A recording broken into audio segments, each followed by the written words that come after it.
Hello friends, good morning. Shri Shyam PG महाविद्यालय की online क्लासों में आपका हार्दिक अभिनंदन किया जाता है। प्रिय छात्रों, हमने पूर्व में सत्ता की अर्थ, परिभाषा और उसकी प्रकृति के बारे में अध्ययन किया था।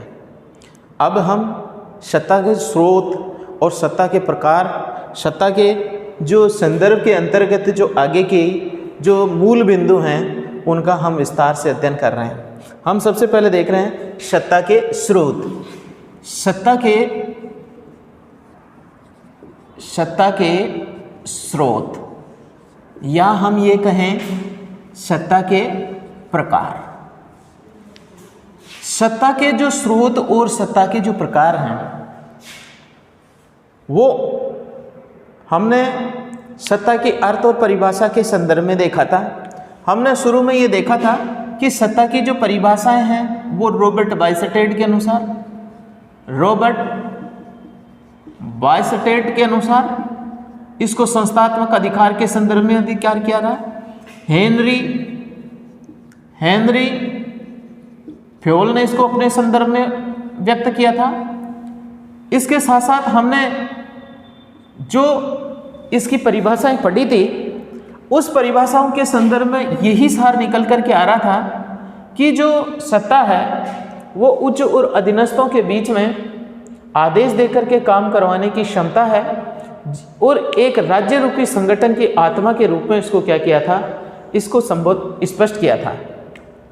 इसके साथ साथ में प्रोफेसर जो बीच है, इस प्रोफेसर बीच ने इसकी जो प्रकृति है, इस प्रकृति के संदर्भ में अपने विचार प्रकट किए थे, और इसके संदर्भ में जो विचार प्रकट किए उसके दो सिद्धांत दिए। इसका पहला जो सिद्धांत था उसको हमने नाम दिया औपचारिक सत्ता सिद्धांत, और दूसरा इसका नाम दिया था, उसका नाम है स्वीकृत सत्ता सिद्धांत। ये जो मूल आधार है, इसमें हमने ये देखा कि इसने जो मैकाइवर है, इस मैकाइवर ने इसको शासन के जादू कह करके पुकारा। शासन का जादू कह करके पुकारा। और उसके बाद में ये जो बनार्ड है, इस बनार्ड ने स्वीकृत सत्ता सिद्धांत के संदर्भ में अपनी पुस्तक लिखी, तो इसको स्पष्ट किया। अब हम ये देख रहे हैं कि जो सत्ता के जो स्रोत हैं, वो सत्ता के स्रोतों को लेकर के विभिन्न प्रकार के विद्वानों ने अपनी अलग अलग राय प्रकट की है। हमने शुरू के अंतर्गत सत्ता के संदर्भ में जो राज्य के संदर्भ में जो विचार प्रकट कर रहे हैं, उस राज्य के संदर्भ में प्लेटो से लेकर के मैकियावेली तक सभी विचारकों ने अपने विचार प्रस्तुत किए, और उसमें सबसे महत्वपूर्ण है प्लेटो, अरस्तु और सुकरात की बातें। यहाँ पर प्लेटो, अरस्तु और सुकरात, इन विद्वानों ने राज्य के संदर्भ में एक अपनी अलग से राय प्रकट की है।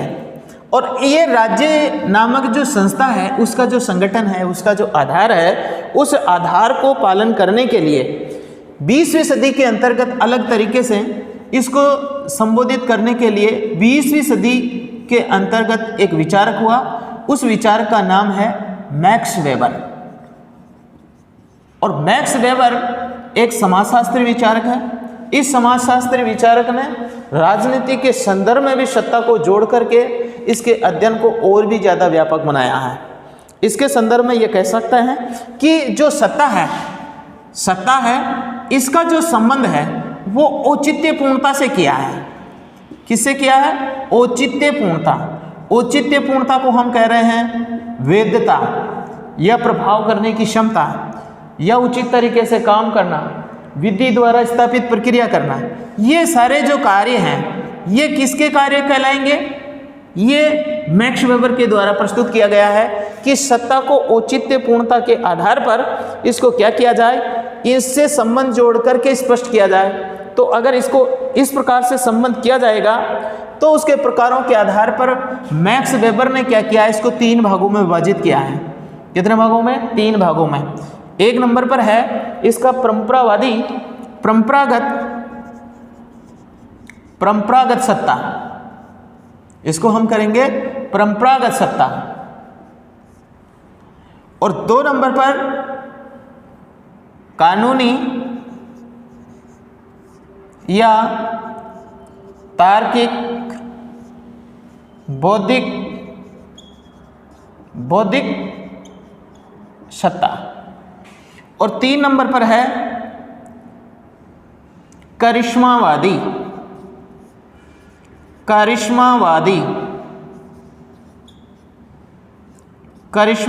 सत्ता। ये जो मैक्स वेबर है ये समाजशास्त्र विचारक है। समाजशास्त्र में अनेक प्रकार की अवधारणाएं प्रस्तुत की हैं। इस समाजशास्त्री जो विचारक हैं उनके अध्ययन के पहलुओं को राजनीति में जोड़ करके अध्ययन किया जा रहा है, क्योंकि ये अंत अनुशासनात्मक और व्यवहारवादी प्रक्रिया होने के कारण इसका और भी संबंध व्यापकता से जुड़ गया। हम देखते हैं परंपरागत सत्ता। हमने सत्ता को यहाँ पर विशेष रूप से 2 संदर्भ में देखा कि ये सत्ता है। इस सत्ता के अंतर्गत उच्चस्थ और अधीनस्थों के बीच में संबंध पाया जाता है। ये उच्चस्थ और अधीनस्थों के बीच में जो संबंध पाया जा रहा है उसको हम किसका नाम दे रहे हैं? उसको हम दे रहे हैं सत्ता का नाम, अधीनस्थ। उच्चस्थ और अधीनस्थों के बीच में जो संबंध पाया जा रहा है उसका नाम क्या दे रहे हैं? उसको नाम दे रहे हैं सत्ता का।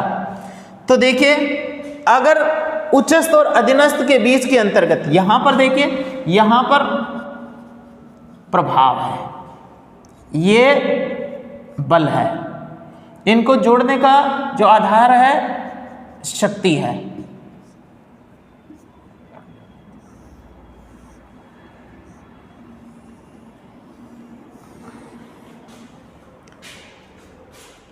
यहां पर सबसे पहले देख रहे हैं परंपरागत शक्ति। परंपरागत सत्ता का मतलब यह है कि प्राचीन तरीके से जो परंपराएं हैं, रीति रिवाज हैं, उनके आधार पर सत्ता का स्थानांतरण होता रहता है। सत्ता का स्थानांतरण परंपराओं के, रीति रिवाजों के आधार पर होता है, तो उसको हम क्या कहेंगे? परंपरागत सत्ता। और परंपरागत सत्ता के अंतर्गत विशेष रूप से हम देखेंगे उदाहरण राजतंत्र का, कि राजा का ज्येष्ठ पुत्र ही क्या बनता है? राजा बनता है। तो ये परंपराओं, रीति रिवाज और इसके अंतर्गत विशेष रूप से क्या है कि उच्चस्थ और अधीनस्थों के बीच में जो संबंध पाया जा रहा है वो संबंध किसके आधार पर? विश्वास के आधार पर है। क्योंकि ये जो सत्ता का स्थानांतरण हो रहा है उसमें रीति रिवाज और परंपराओं का सबसे बड़ा योगदान है, क्योंकि परंपराओं और रीति रिवाजों के अंतर्गत सभी प्रकार की जो जनता है वो विश्वास रखती है, और इसके कारण सत्ता क्या करती रहती है? आगे से आगे स्थानांतरण करती रहती है। तो इसके अंतर्गत जो सत्ता का जो प्रत्यायोजन है वो आगे से आगे जो बढ़ने का जो आधार है वो आधार किसके माध्यम से होगा? परंपराओं के आधार पर। तो राजतंत्र के अंतर्गत राजा का जो ज्येष्ठ पुत्र बनता है वो आगे से आगे इसी परंपराओं से क्या होता है? स्थानांतरण होता है। और ये परंपराओं से स्थानांतरण होने के कारण इसको हम किसके नाम से जानेंगे? परंपरागत सत्ता के नाम से। तो यहां पर शक्ति का जो प्रत्यायोजन किया जा रहा है, प्रत्यायोजन का मतलब है शक्ति का स्थानांतरण। ये प्रत्यायोजन संप्रभु व्यक्ति की इच्छा के आधार पर होगा, और प्रत्यायोजन इसकी इच्छा के आधार पर है, या तो परंपरा है या संप्रभु स्वयं एक व्यक्ति विशेष है। और इसी के आधार पर परंपरागत सत्ता प्राचीन काल के अंतर्गत राजतंत्रात्मक शासन प्रणालियों में देखी जा सकती है। दूसरे नंबर पर है कानूनी या तार्किक या बौद्धिक सत्ता। कानूनी या तार्किक बौद्धिक सत्ता के अंतर्गत सत्ता का जो आधार है वो विधि है। क्या है? विधि। क्योंकि प्रत्येक कार्य के अंतर्गत विधि द्वारा स्थापित प्रक्रिया ही के द्वारा कार्य होता है, इसलिए विधि का प्रभाव होने के कारण ये जो सत्ता है वो औचित्यपूर्ण है। यहाँ पर विधि का प्रभाव है, और विधि का प्रभाव होने के कारण सब लोग इसके प्रभाव से प्रभावित होकर के ही उसे स्वीकृति प्रदान करते हैं। इसलिए इस सत्ता को हम कानूनी या बौद्धिक या तार्किक सत्ता के नाम से जानते हैं। उदाहरण के लिए देखते हैं लोकतंत्रात्मक शासन प्रणाली। ये लोकतंत्रात्मक शासन प्रणाली है, ये कानूनी, तार्किक और बौद्धिक सत्ता का क्या है, उदाहरण मानी जाती है। जिस प्रकार उदाहरण के लिए यहाँ विधि द्वारा स्थापित प्रक्रिया का आधार ये है कि जनता अपने मत के माध्यम से अपने प्रतिनिधियों का चुनाव करती है और प्रतिनिधियों के अंतर्गत जिसको पूर्णतः बहुमत मिलता है वो प्रधानमंत्री के पद का दावेदार होता है। तो इसी प्रकार ये जो परंपरा है वो विधि द्वारा स्थापित प्रक्रिया के माध्यम से स्थापित की जा रही है, इसलिए हम इसको कानूनी या औचित्यपूर्ण शक्ति के नाम से भी जानेंगे। इसका प्रभाव कानूनी है, तार्किक है, बौद्धिक है और औचित्यपूर्ण तरीके से सत्ता प्राप्त करने का तरीका है। तीसरा है करिश्मावादी सत्ता। करिश्मावादी सत्ता का तात्पर्य उससे लिया जाता है किसी एक व्यक्ति विशेष, एक व्यक्ति के विशेष गुण के आधार पर, एक व्यक्ति के विशेष गुण के आधार पर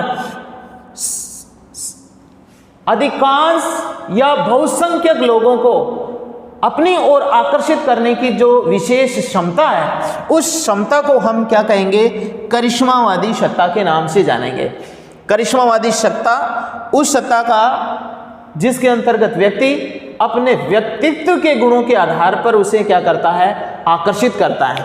जिस प्रकार वर्तमान में हमारे देश के प्रधानमंत्री नरेंद्र मोदी है, एक करिश्मावादी व्यक्तित्व के धनी माने जाएंगे, क्योंकि उन्हें जो प्रभाव है, जो क्षमताएं हैं, वो व्यक्ति को और नागरिकों को अपनी ओर आकर्षित करने की जो क्षमता है वो उसकी करिश्मावादी क्षमता के नाम से जानी जाएगी। तो जो मैक्स वेबर ने जो सत्ता को प्राप्त करने का जो आधार बताया था वो 3 प्रकार से बताया था। 1 नंबर पर है परंपरागत सत्ता। इस परंपरागत सत्ता के अंतर्गत विशेष रूप से राजाओं का शासन है, जो परंपराओं के आधार पर, विश्वास के आधार पर सत्ता को प्राप्त किया जाता है। 2 नंबर पर लोकतंत्र के अंतर्गत जो विधि द्वारा स्थापित प्रक्रिया से सत्ता प्राप्त की जाती है उसको कानूनी या औचित्यपूर्ण शक्ति कहा जा रहा था। और 3 नंबर पर है करिश्मावादी सत्ता। और करिश्मावादी सत्ता के अंतर्गत व्यक्तिगत प्रभाव होता है, स्वयं व्यक्ति के व्यक्तित्व का एक प्रभावशाली प्रभाव है जो उसकी लोकप्रियता के आधार पर लोगों को आकर्षित करने की क्षमता रखता है। और इसी आधार पर मैक्स वेबर ने सत्ता के 3 प्रकार बताए थे। और ये महत्वपूर्ण प्रश्न है और परीक्षा में आता भी है कि इसमें ये कि मैक्स वेबर के अनुसार सत्ता के कितने प्रकार हैं, तो इसमें 3 प्रकार बताए थे और वर्तमान में इसके संदर्भ हैं और इसके अनेक प्रकार से इसके प्रभाव भी देखे जा सकते हैं और इसके दोष भी देखे जा सकते हैं।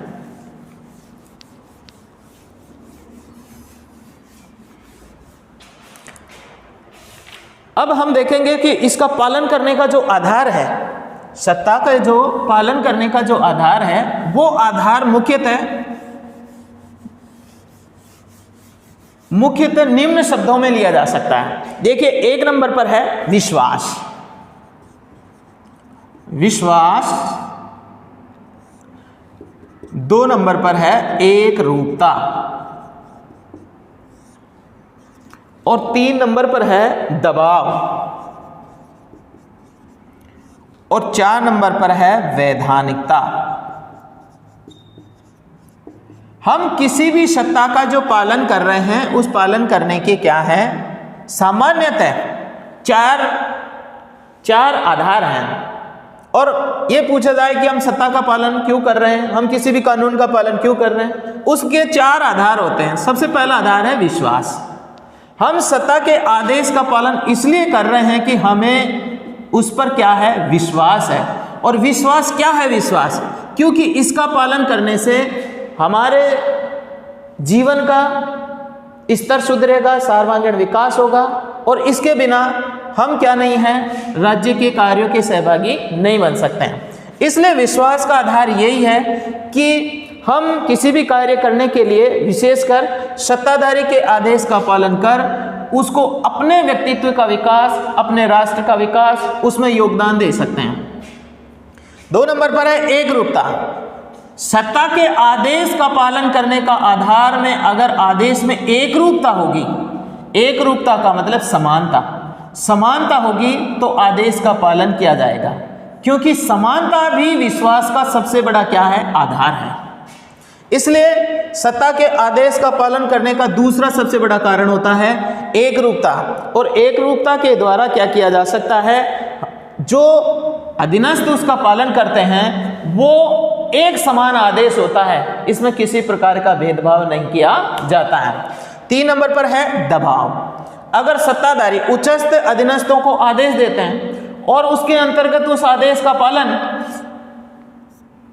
अगर शक्ति से, प्रभाव से लागू किया जाए, उनको बाध्य किया जाए, जैसे औपचारिक सत्ता सिद्धांत में किया गया है कि आपको आदेश का पालन करना ही पड़ेगा और आदेश का पालन नहीं करेगा तो उसके साथ में अनुशासनात्मक कार्रवाई की जाती है, या फिर सत्ता के लिए उसे दंड के लिए भी बाध्य किया जाता है। तो इस प्रकार से उसमें दबाव देकर के भी कार्य करने का आदेश दिया जाता है। तो ये सत्ता का पालन करने का आधार है। 4 नंबर पर है वैधानिकता। वैधानिकता सत्ता का पालन करने का आधार है। वैधानिकता जिसको हम कहते हैं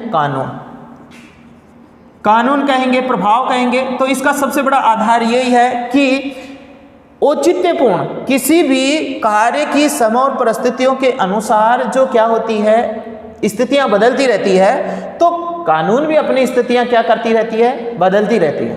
तो कहने का मतलब इससे यह है कि ये जो सत्ता का पालन करने का जो आधार है, वो आधार एक वैधता को हमेशा बनाए रखने की क्षमता है कि समय और परिस्थितियों के अनुसार वह कानून समायोजन, प्रत्यायोजन और अनुशासन बनाए रखने की क्षमता रखता है या नहीं रखता है। अगर वो ऐसा नहीं कर पाता है तो उसमें वैधता का संकट उत्पन्न हो जाता है, क्योंकि इस आम व्यक्ति की संतुष्टि बनाए रखने के लिए उसके कार्यों को ज़्यादा से ज़्यादा प्रभावशाली बनाए रखने के लिए समस्याओं का समाधान होना अत्यंत आवश्यक है, क्योंकि इसका मूल उद्देश्य यही है। क्योंकि राजनीति विज्ञान के अंतर्गत समस्याओं का समाधान किया जाता है, और समस्याओं का समाधान जब तक करते रहेंगे तब तक उसकी वैधता बनी रहती है, और जब तक उस समस्याओं का समाधान नहीं करेंगे तब तक उसकी वैधता का अंत हो जाता है। तो ये वैधता पर भी संकट पैदा करता है कि समय और परिस्थितियों के अनुसार उसकी वैधता क्या होती रहनी चाहिए, परिवर्तनशील होनी चाहिए, गतिशील होनी चाहिए। इसीलिए तो संविधानों के अंतर्गत समय और परिस्थितियों के अनुसार संशोधन होते रहते हैं, और ये संशोधन होकर के उनकी प्रभावशालीता को ज़्यादा से ज़्यादा बढ़ाए रहने की क्षमता करते हैं। तो हमने शासन की जो क्षमताएं हैं उसके संदर्भ के अंतर्गत ये देखा कि हम सत्ता के आदेश का पालन क्यों कर रहे हैं। विश्वास के कारण, एकरूपता के कारण, दबाव के कारण, वैधानिकता के कारण कर रहे हैं। उसके पास में सत्ता कहीं निरंकुश नहीं हो जाए, उसके लिए उस पर सीमाएं भी निर्धारित की गई हैं। उसके लिए राजनीतिक सीमाएं हैं, सामाजिक सीमाएं हैं, आर्थिक सीमाएं हैं। इसके साथ साथ में जनता लोकतंत्रात्मक शासन प्रणाली में जनता ही उस पर अपना क्या रखती है, नियंत्रण रखती है। और हम आगामी बिंदु के अंतर्गत इसे विस्तार से और भी ध्यानपूर्वक देखेंगे।